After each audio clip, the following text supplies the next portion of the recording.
Hello, everyone, and welcome to the Weekly Movie Minute. We are brought to you, like every week, by CreateContext.com. You can head over there for more film reviews and analysis.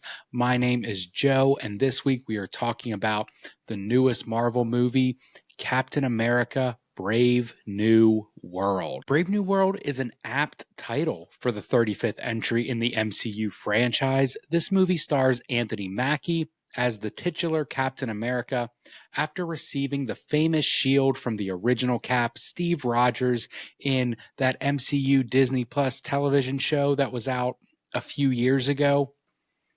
Brave New World feels in many ways like a different film from the series that came before it, while still trying to contend with the numerous plot threads that this film universe has created. For the most part, Brave New World tells a contained story. That's refreshing for a series that has been subjected to numerous multiversal level threats since the end of the Infinity Saga. But even though Cap tries to stay grounded, this series has way too many big ideas and grand stories to keep this feeling succinct and compact. The biggest addition here is Harrison Ford taking over as Thaddeus Ross for the late William Hurt.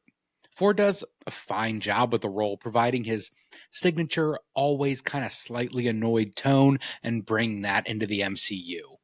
This film starts with the promise of collaboration between Ross and Anthony Mackie as the new Cap.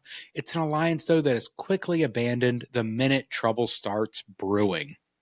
Giancarlo Esposito is introduced in this film as Sidewinder, the red herring big bad of the movie, who is quickly revealed to just be a pawn in a much larger operation.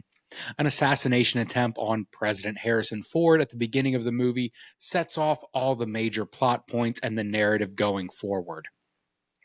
It's a movie that feels part like a political thriller, part like a secret agent film, and even at sometimes feels like a comic book movie. The main problem with Captain America Brave New World, though, is there are too many MacGuffins. There are far too many plot points and genre shifts to keep this movie from feeling grounded like it so wants to.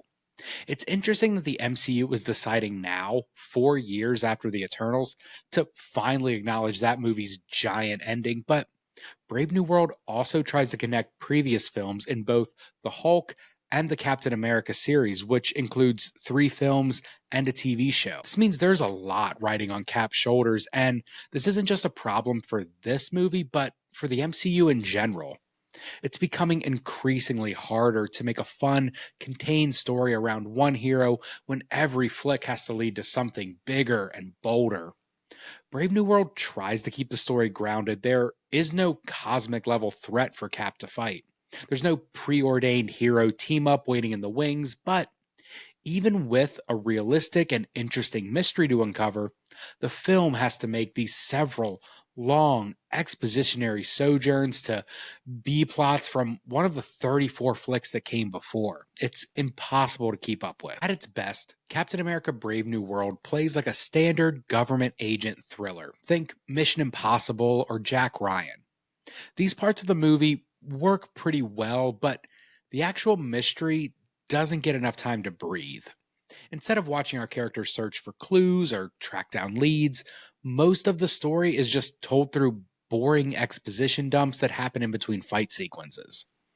I really would have enjoyed a Captain America film that focused purely on the story it presents, but instead, the movie wants us to remember and care about characters from a 2008 movie that had Edward Norton as the Hulk. I get this is the 35th movie in a franchise and it's preceded by countless TV shows, but it would have been nice if the story felt more about the new Cap and less about the political struggle for adamantium. A very late film reveal that is spoiled in the trailers is the introduction of Red Hulk.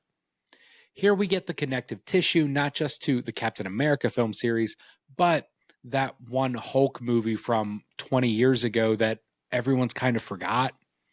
It's a noble idea, I guess, to try and bring that movie back into the MCU canon after more or less just abandoning it, but the reveal of Red Hulk in the trailer also sort of ruins the entire plot of this movie. Captain America Brave New World plays like a military thriller, but The mystery is much less compelling when the marketing gives away the biggest reveal.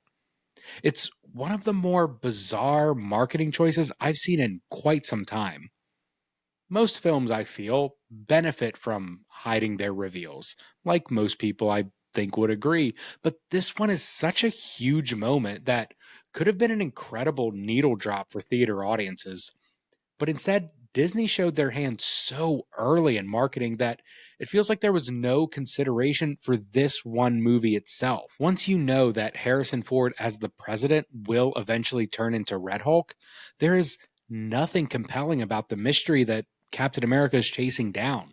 We know the end game going in, and the rest of the film suffers because of that. Captain America Brave New World isn't all bad. There are some very entertaining fight sequences like you'd expect from the MCU, and the thriller aspects of the movie do work. They would have worked a lot better if we didn't know the reveal going in, but it's still a mostly interesting thriller, I suppose, at least has that aesthetic. They just would have worked better without the trailer spoilers. Some technical choices in the movie that I found strange, mainly with the sound mixing and the lighting. Some of the action sequences are lit like a Netflix thriller. I know it's an intentional choice, I'm sure, but it's one that kind of ruins the MCU aesthetic a little bit. You know, just kind of those bright, poppy tones. We're missing some of those in especially some of the earlier fight sequence. The sound mix also left something to be desired, and I'll say maybe it was just the theater I was in, but certain action sequences were missing a punchiness to the delivery. These minor quibbles aside, Captain America Brave New World is still an MCU movie. There's the same gravitas dialogue you've come to expect, the occasional mood lightening joke, and even a surprise cameo or two. It's a film that is firmly mediocre, and it's one that would have garnered much more praise from critics and fans alike if this wasn't the 35th entry and the world wasn't suffering from MCU fatigue. The biggest gripe I had is that this movie didn't make me excited for the future of the MCU. And really, that's not my biggest gripe. My biggest gripe is that it didn't make me excited, but it tried so hard to. And by trying so hard to make me excited about the MCU, it failed to make this film as entertaining as possible. They sacrificed this movie for future hype, and that just stinks. I want to watch a good, contained, singular movie, not a movie filled with winks and side eyes and looking to the future. If you like Captain America, Brave New World, or you want to check out something similar, I have a few recommendations. First, I'd check out Air Force One. I know I just talked about this movie, but it's a great one. This 1997 film from Wolfgang Peterson. If there is one actual great thing about Brave New World, it's seeing Harrison Ford as the president. I don't know why, but he just brings a great energy to the role of America's leader, and he does a lot more butt kicking in Air Force One than he does in this film. In Air Force One, he gets to kick Gary Oldman out of a plane. In Brave New World, the only action we see from him is as a CGI Red Hulk, which is cool, I guess, but totally unnecessary. Next, check out Mission Impossible 4.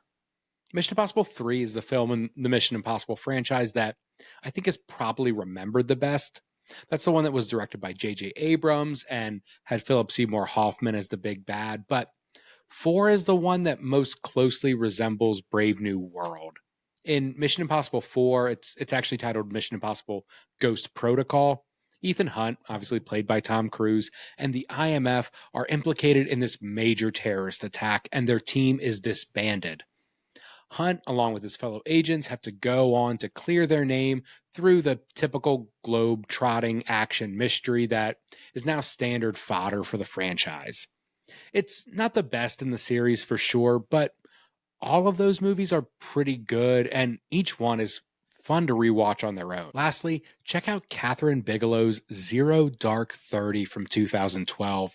Zero Dark 30 tells the mostly real-life story of the CIA's hunt for Osama bin Laden, including the famous raid on his compound in Pakistan. This is another film where, like Captain America Brave New World, we do know the ending going in, but Zero Dark 30 is executed so flawlessly that it's impossible to not be enthralled by the women and the men hunting down every clue in search of the infamous bin Laden. This is one of my favorite movies, and it is, in my opinion, a near perfect thriller. Jessica Chastain leads the cast as this kind of amalgamation of a bunch of real life CIA operatives who are all women who work to actually find bin Laden. It's a remarkable, true story, an intense thriller, and it's a movie that I don't think we talk about enough. It is so good. We rarely see true stories end up on screen that are this good. Thank you guys so much for watching Create Context Weekly Movie Minute. We will be back next week with The Monkey, Osgood Perkins' follow-up to Longlegs. I got a chance to see this one at an early preview, and this film is great. You guys are going to want to check in and watch that one. If you like this, if you want to hang out more, give us a subscribe. That would be super cool, and I'll see you guys next time.